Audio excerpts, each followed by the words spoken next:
And then the voice said, "Go wash in the water." And I could see.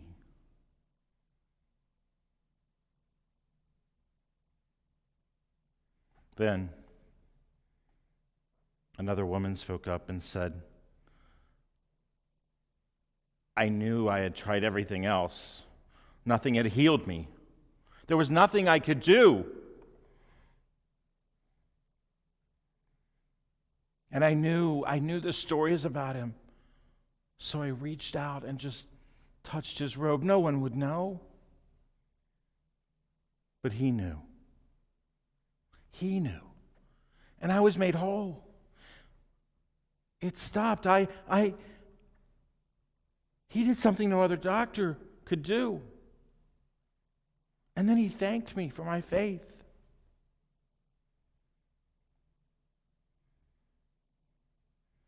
All of them standing outside the tomb, sharing these stories. And then we hear the voice of someone so familiar with him. You all have stories. I have one too. I was dead. I had been put in a tomb. My sisters were weeping. And he wasn't about to let me go. There's never been anyone like this man. He's my best friend, my brother. And all he wanted for all of us was to love one another. And now what has happened? What about you? What about each of you, no matter where you are joining us from tonight? What would you say if your friend, if Jesus who had touched your life, if you were standing at the tomb tonight? How would you respond? What words of witness would you have for the way your life had been touched? Maybe it's for food on the table, or maybe it's just a simple note from a friend. Maybe it's a roof over your head. Did you know him?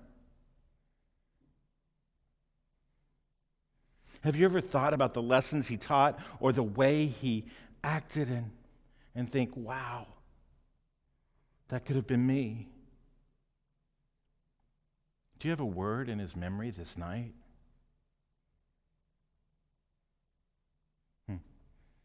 Maybe that's what my grandmother was talking about when she said she could never let a time, an opportunity, or a day go by that she didn't stand up. And I can see her now putting her hands on the back of the pew and pulling herself up to give thanks, to give witness to the one who died this night.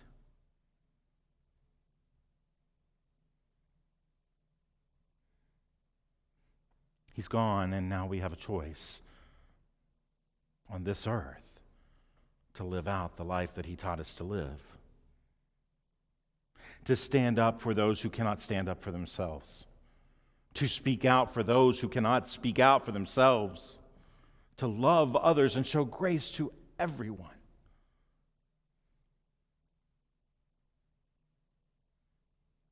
Love with radical passion for every brother and sister. What witness can you give this night?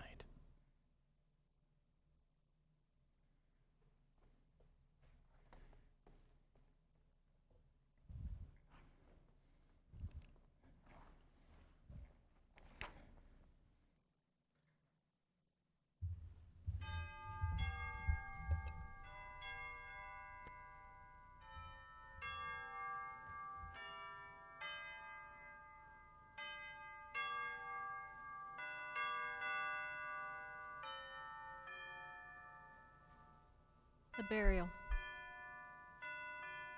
After these things, Joseph of Arimathea, who was a disciple of Jesus, though a secret one because of his fear of the Jews, asked Pilate to let him take away the body of Jesus.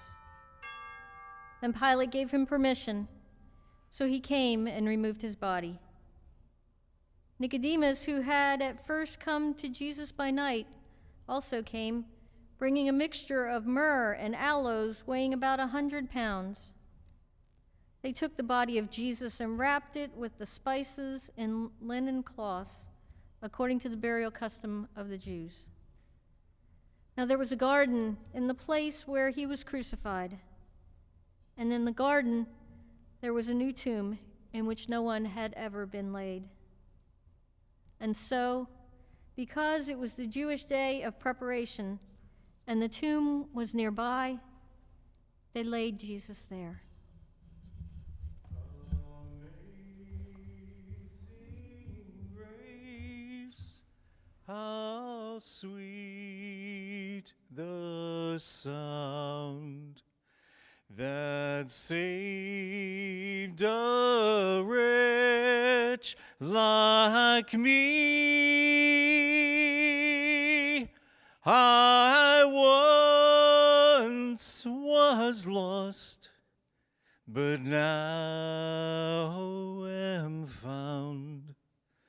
Was blind, but now I see.